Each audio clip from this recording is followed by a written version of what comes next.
Jadi, Gunung Batur dan Danau Batur ini terletak di Desa Penelokan Utara, daerah Bangli, yang berjarak sekitar 65 km dari Denpasar.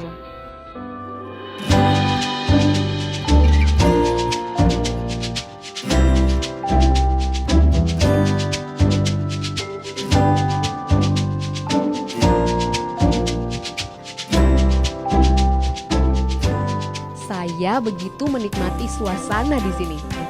Udaranya sejuk khas pegunungan.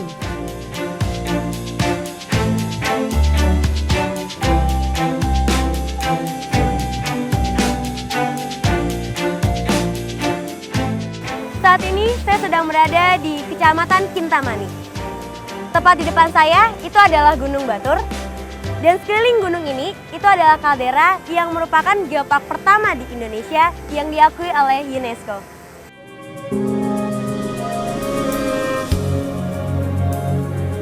Pada tanggal 22 September 2012 menjadi tonggak awal ditetapkannya Gunung Batur sebagai geopark dunia pertama di Indonesia.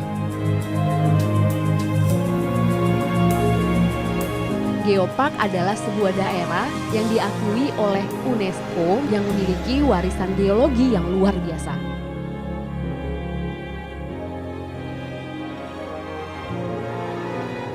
Kawasan kaldera kaki Gunung Batur merupakan lahan hunian dan sumber mata pencaharian bagi penduduk setempat.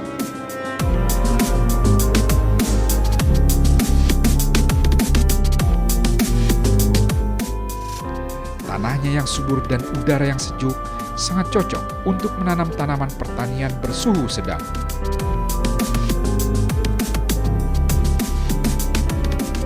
Di bagian Danau Batur juga menjadi lahan penghidupan sebagian penduduknya sebagai nelayan keramba ikan lokal.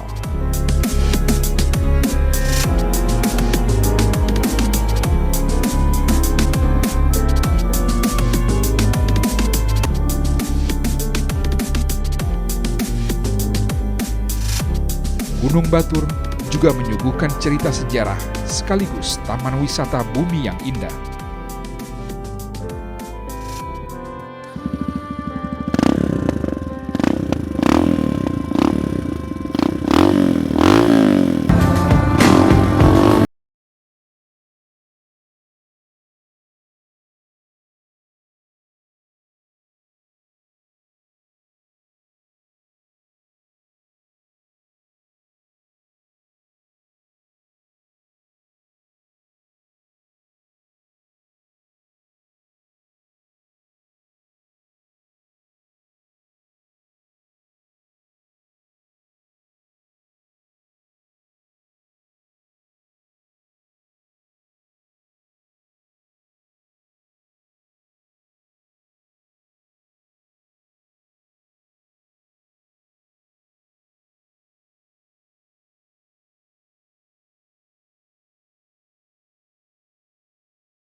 Di sini kan juga sebagai tempat wisata nih, Bli kan.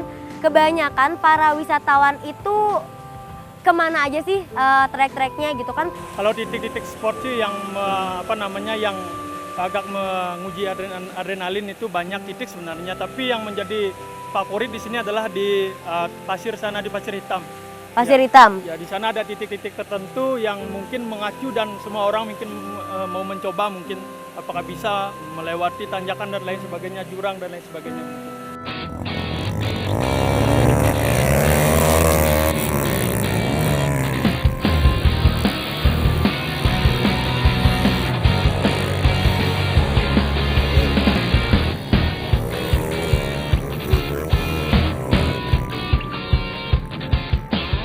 Sebelumnya, wilayah ini adalah Desa Batur yang pertama, namun terkubur akibat lelehan lahar panas.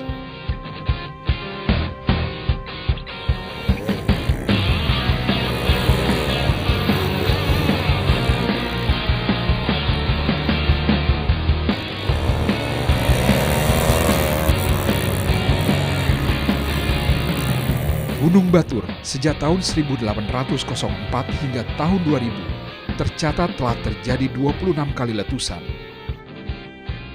Peristiwa itu membuat gunung berjenis stratovolcano ini menjadi gunung api paling aktif di Indonesia.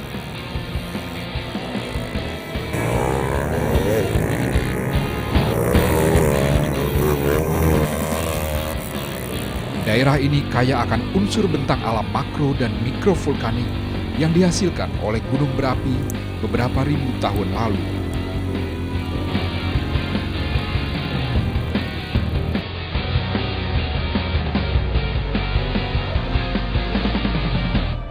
Kaldera Gunung Batur yang menakjubkan diperkirakan terbentuk akibat dua letusan dahsyat dalam sejarah geologi sekitar 20 ribuan tahun lalu.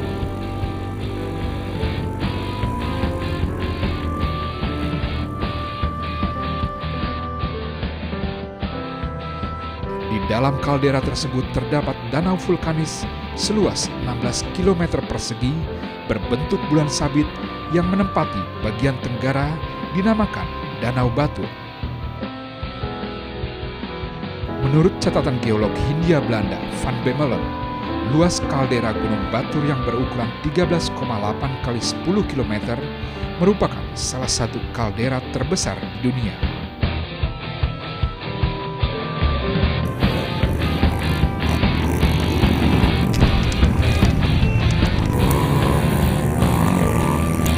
Keindahan Black Lava ini sungguh menarik banget untuk dikunjungi. Adrenalin saya bersama teman-teman penggiat motocross ini sangat tertantang. Arealnya bervariasi, ada bebatuan, berpasir, dan bergelombang. Wih, asik sekali.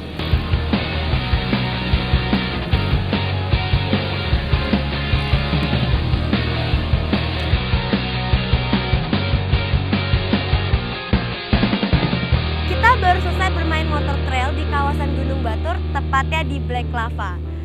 Biarpun cuaca di sini sedikit gerimis, tapi tidak menurunkan semangat saya untuk mencoba adrenalin saya di sini. Dikarenakan tempat di sini itu areanya berpasir dan bergelombang, jadi sangat memacu banget semangat saya untuk mencoba areal ini. Dan semua ini adalah persembahan dari langit.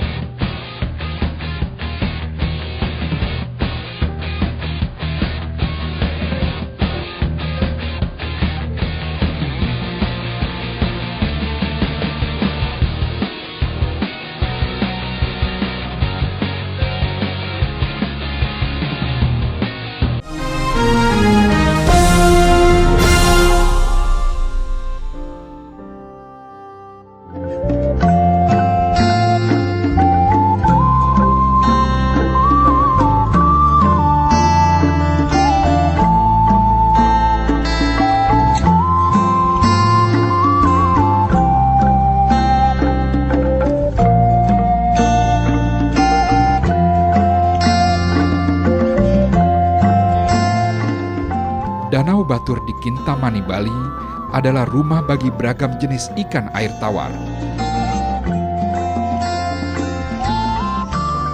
Kawasan danau yang berada di ketinggian 1050 meter di atas permukaan laut ini merupakan kaldera aktif Taman Bumi Batur. Kedalaman rata-rata air danau mencapai 50,8 meter. Airnya yang segar bersumber dari air hujan serta rembesan dari pegunungan sekitar. Dengan garis pesisir sepanjang kurang lebih 21,4 km, Danau Batur dikelilingi dataran rendah yang bergelombang. Hingga Gunung Batur setinggi 1.717 meter di atas permukaan laut dan Gunung Abang dengan ketinggian 2.172 meter di atas permukaan laut. Selain menjadi aset geologi yang indah bagi pengunjungnya, untuk beberapa penduduk desa sekitar, Danau Batur merupakan sumber penghidupan. Ikan mujair adalah salah satu sumber daya alam yang bernilai ekonomis untuk dibudidayakan dengan cara keramba.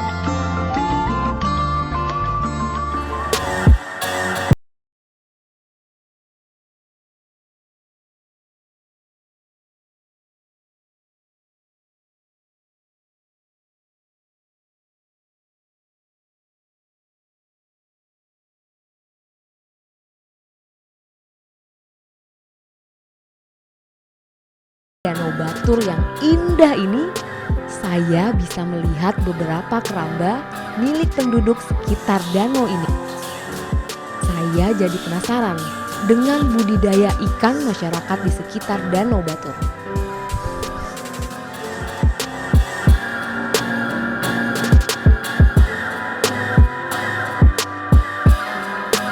Sekarang saya sudah berada di Danau Batur, tepatnya ada di Balai Utara, Kecamatan Kintamani. Posisi tetap di belakang saya ada Bukit Abang dan di depan saya ini ada Gunung Batur. Luas permukaannya sekitar 16 km persegi dan 1017 meter di atas permukaan laut. Lokasi ini selain menjadi tempat wisata, juga menjadi tempat mata pencarian bagi para penduduknya.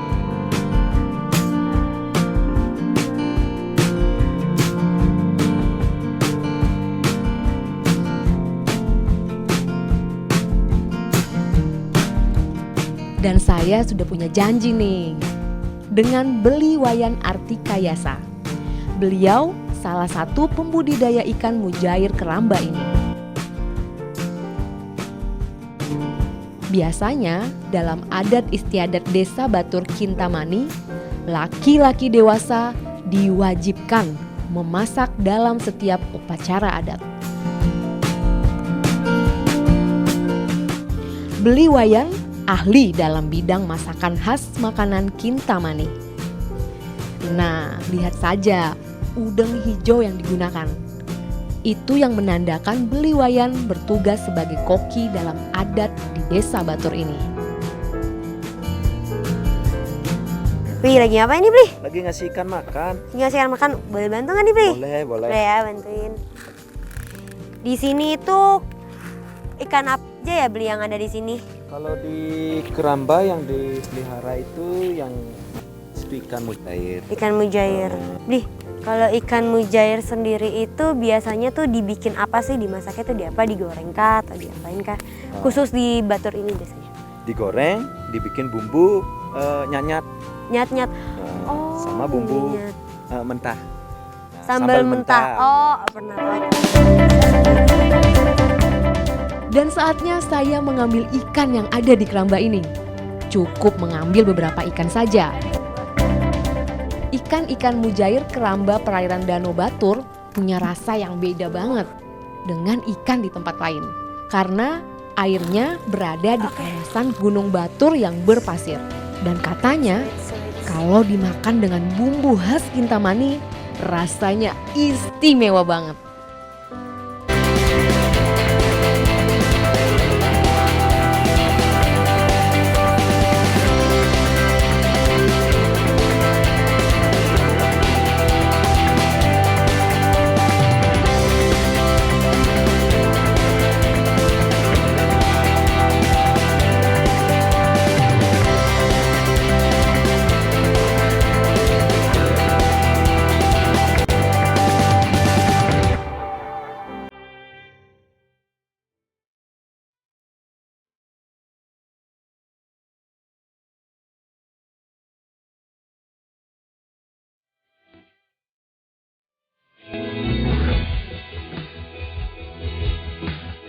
Saatnya saya memulai kegiatan pembuatan masakan khas Kintamani.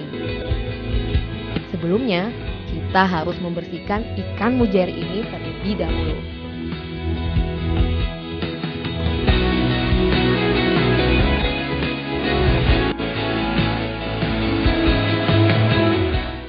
Setelah ikan sudah bersih, saatnya kita menyiapkan bumbu terlebih dahulu.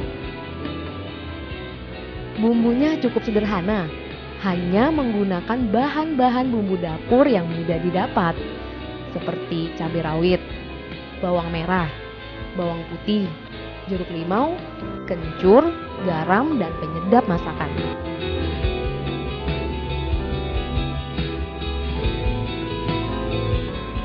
Nah, saya siap untuk membuat bumbu masakan khas Kintamani. Ada 2 bumbu masakan yang akan saya buat. Yang pertama, kita membuat sambal mentah dulu ya untuk ikan goreng. Iris tipis semua bahan bumbu seperti cabai, bawang merah, bawang putih, lalu masukkan garam secukupnya. Nah, segitu dah dulu. Diaduk hingga semua bercampur. Terakhir, campurkan jeruk limau ke dalam sambal mentah. Untuk pembuatan bumbu nyat-nyat, semua bahan bumbu dicampur jadi satu dan ditumbuk bersamaan. Dan yang menjadi ciri khas bumbu nyat-nyat ini adalah kencur yang menjadi penambah rasa.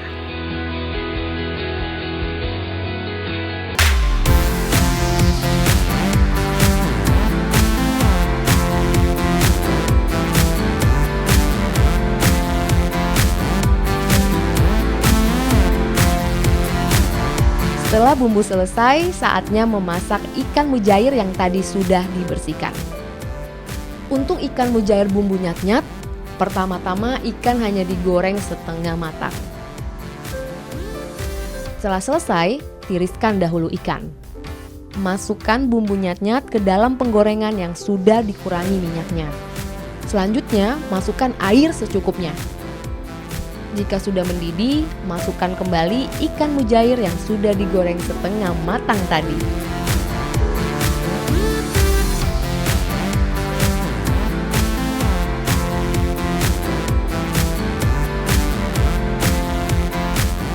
Yang kedua, ikan mujair goreng sambal mentah. Ikan hanya digoreng hingga garing.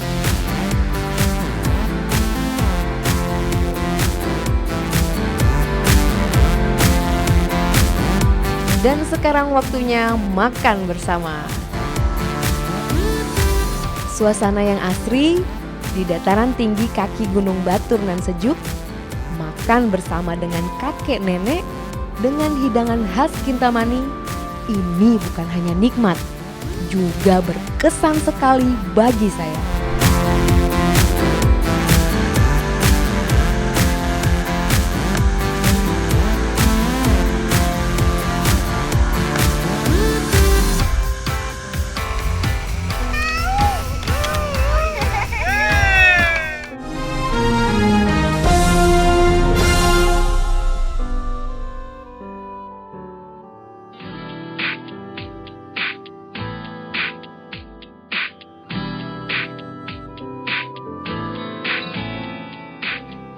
Berjarak sekitar 90 km dari Denpasar, terletak di Desa Gitgit, Kecamatan Sukasada, Buleleng, Bali. Air terjun kembar menyajikan pesona alam Bali yang menakjubkan. Air terjun tertinggi di Bali ini memang menjadi daya tarik bagi pengunjungnya.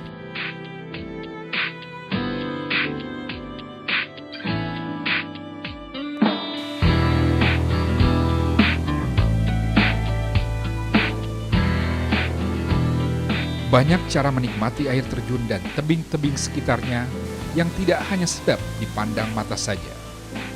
Dengan olahraga ekstrim pemancing adrenalin bisa menjadi alternatif menikmati eksotika Bali yang memang tiada habisnya.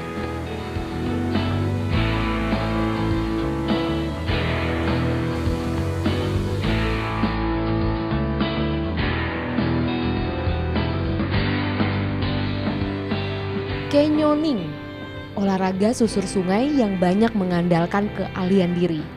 Olahraga ini terbilang belum begitu banyak orang yang tahu, karena butuh keberanian yang lumayan untuk mengikuti kegiatan ini.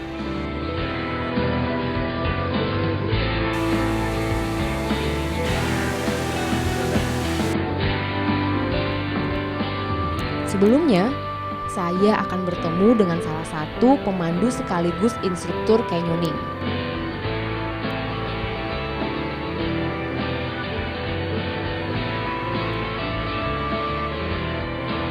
Dan kali ini saya diajak untuk menelusuri Kren Kali.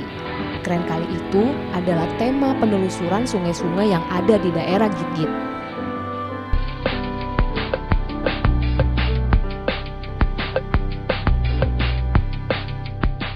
Pakaiannya sendiri harus lengkap dan sesuai prosedur canyoning, seperti helm, baju selam atau wetsuit, perlengkapan panjat tebing, dan sepatu khusus canyoning.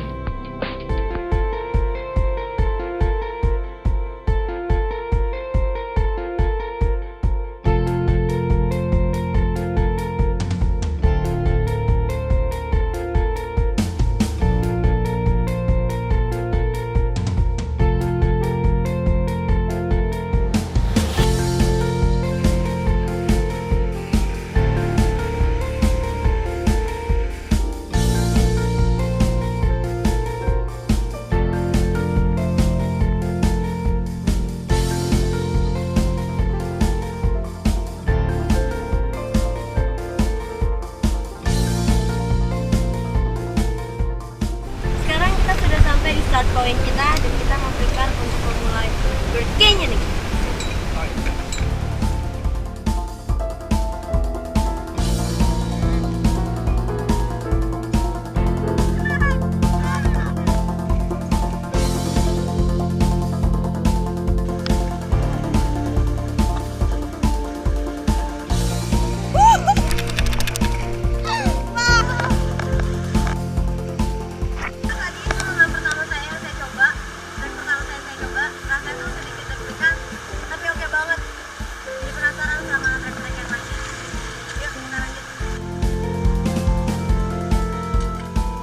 Sebelum kegiatan canyoning ini dimulai, saya harus diberikan pengarahan dan pembelajaran tentang penggunaan peralatan canyoning terlebih dahulu. Karena medannya yang lumayan ekstrim, jadi untuk para pemula seperti saya, wajib untuk mengikuti arahan dari pemandu.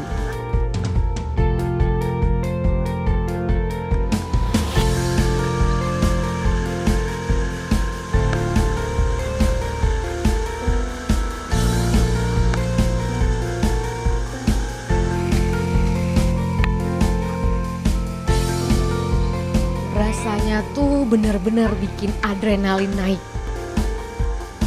Nah, untuk para pemula yang tidak bisa berenang, nggak usah khawatir. Dengan pakaian wetsuit seperti ini, badan kita masih bisa tetap mengapung. Kuncinya, tidak panik dan wajib menikmati setiap tantangan.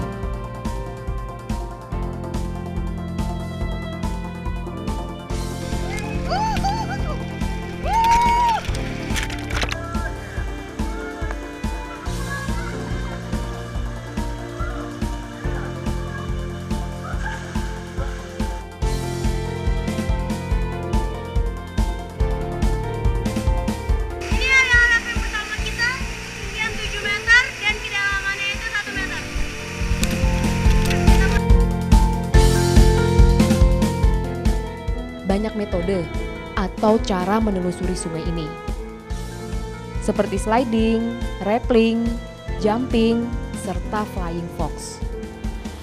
Dan di depan sana masih banyak tantangan yang menunggu saya. Ini tuh keren banget. Ini lebih tinggi dari yang sebelumnya.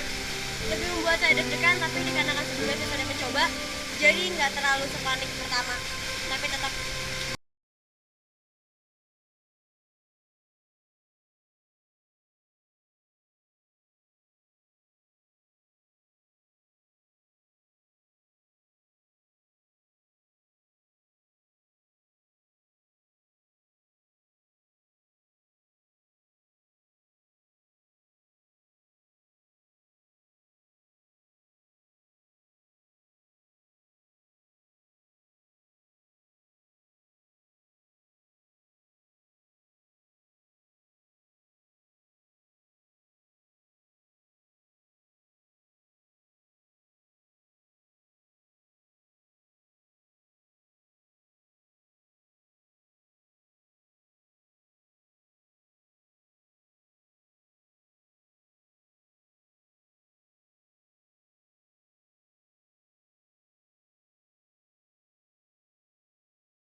ini adalah spot terakhirnya dan saya mau nanya-nanya.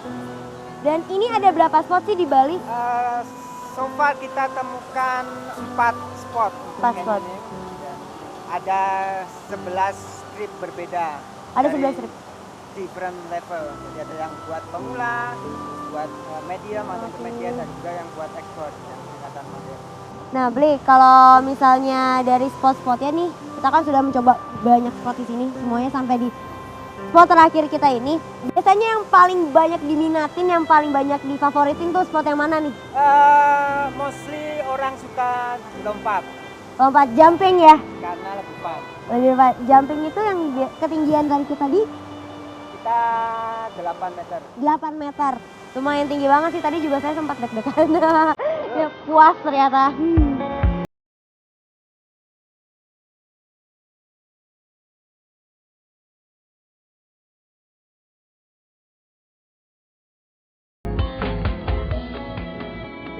Ternyata banyak cara menikmati Bali yang tidak hanya indah pantai, laut, serta budayanya. Sebuah pengalaman baru yang menakjubkan untuk saya, bisa menyusuri sungai dengan teknik canyoning. Sungguh tidak terlupakan.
Seni pewarnaan kain dengan teknik perintang pewarnaan menggunakan malam adalah salah satu bentuk seni kuno. Di Nusantara, batik tulis dengan canting dipercaya sudah ada semenjak zaman Majapahit. Kini batik tidak hanya menjadi kain khas dari Jawa saja. Perkembangan seni batik di berbagai wilayah Indonesia juga sangat pesat. Pulau Dewata yang kaya akan pesona wisata adalah salah satu kawasan Nusantara yang memajukan karya seni batik. Hari ini saya akan mengunjungi salah satu toko kerajinan batik Bali di Jalan W.R. Supratman, Topati, Denpasar, Bali. Toko kerajinan batik di sini selain menjual aneka batik juga memamerkan cara membuat batik. Beberapa metode diperlihatkan di sini, seperti batik tulis dan batik cetak. Pada dasarnya, batik Bali memadupadankan pakem-pakem batik yang ada di Indonesia. Batik Bali merupakan perpaduan antara tradisional dan juga modern. Motif-motif batik Bali biasanya berhubungan dengan keseharian budaya Bali seperti gambar flora dan fauna, burung, ikan, dan lambang dewa-dewa. Warna batik Bali juga lebih menggunakan warna-warna yang cerah. Itulah yang menjadi ciri khasnya.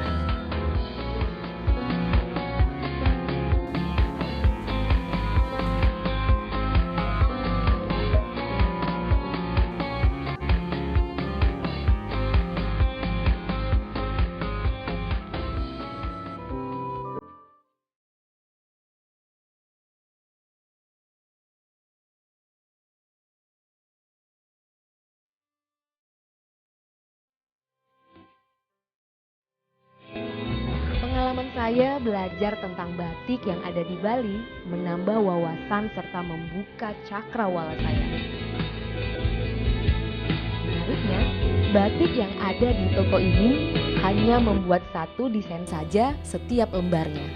Sungguh karya yang patut dibanggakan.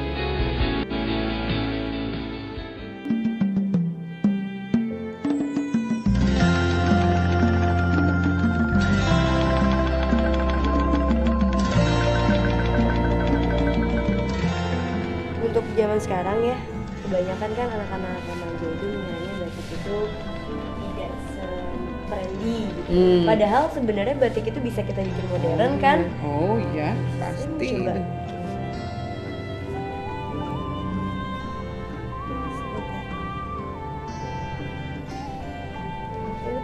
Batik itu sendiri bisa kita bikin berbagai macam cara untuk terlihat lebih trendy. Jadi batik itu juga nggak akan ketinggalan zaman sampai kapanpun. Nggak akan ada habisnya zamannya. Nah, gimana, cantik kan? Ih, keren. Keren. Cakep warnanya, ya. Iya, perpaduan warnanya pas. Sekarang saya mau pamit dulu. Kita mau langsung ngeliat ke Singgapadu untuk ngeliat barang. Ini saya dikasih, keren kan? Mari Ibu. Terima kasih banyak untuk hari ini. Terima kasih.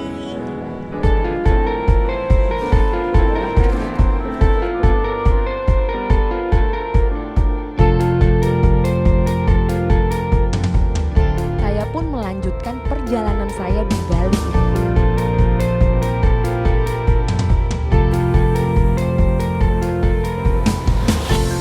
Melewati desa Batu Bulan, Gianyar, Sukawati, Bali. Desa ini terkenal akan seni pematung. Sepanjang jalan saya melewati jejeran patung karya seni khas Bali ini.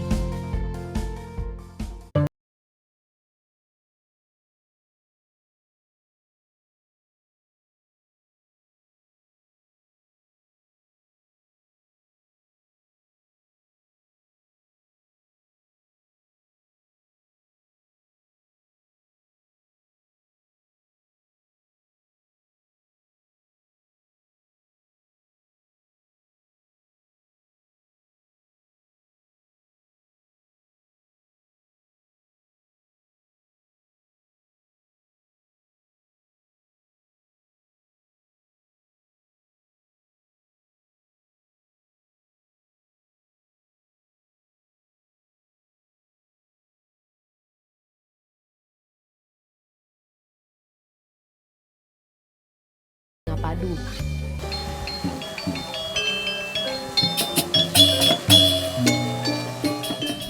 Di sini saya akan mengunjungi kelompok seni yang akan mengajarkan tentang seni budaya dan pertanian yang ada di Bali.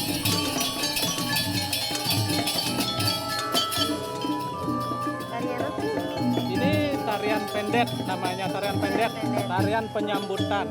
Tradisional Balinisnya ini tari pendet ya. Gitu. Dan di sini juga kita ajarkan siapapun datang kalau mau belajar tari pendet, kita ajarkan tari gitu? pendet. Bisa karena ini dasar seni tari kita di Bali.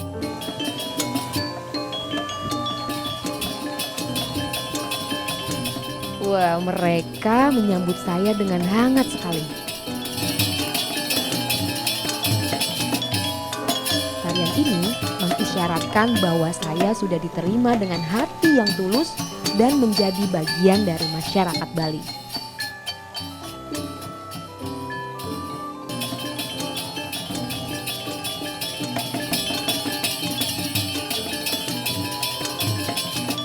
Di Linggih, Bali ini benar-benar seperti museum hidup yang ada di Bali. Setiap detail pementasan ternyata bisa diceritakan oleh Beli Ketut Sukadana. Seperti para pemain musiknya yang menggunakan berbagai topeng yang berbeda-beda raut wajahnya. Ternyata menceritakan kehidupan manusia yang ada di dunia.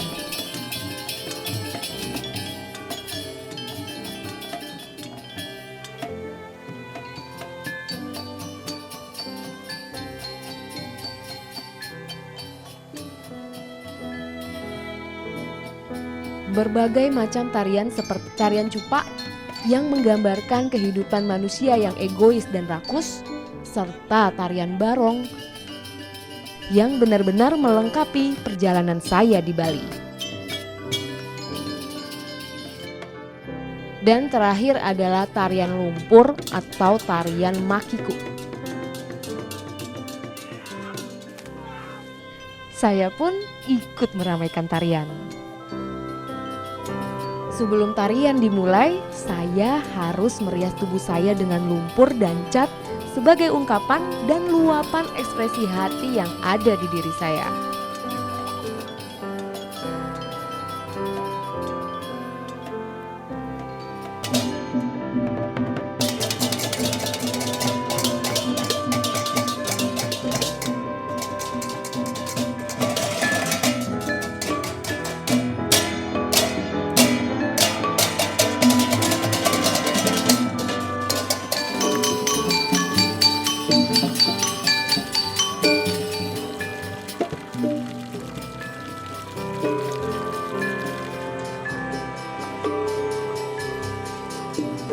Tarian lumpur atau tarian makiku yang berarti kerbau mandi di lumpur adalah tarian yang biasa dilakukan oleh para petani sebagai rasa syukur kepada Tuhan dan alam yang memberikan kemakmuran. Sejak zaman dahulu, masyarakat Bali mempercayai lumpur dan tanah merupakan sumber kemakmuran. Semua tumbuh-tumbuhan yang timbul dari tanah adalah simbol kemakmuran yang diberikan oleh Sang Pencipta.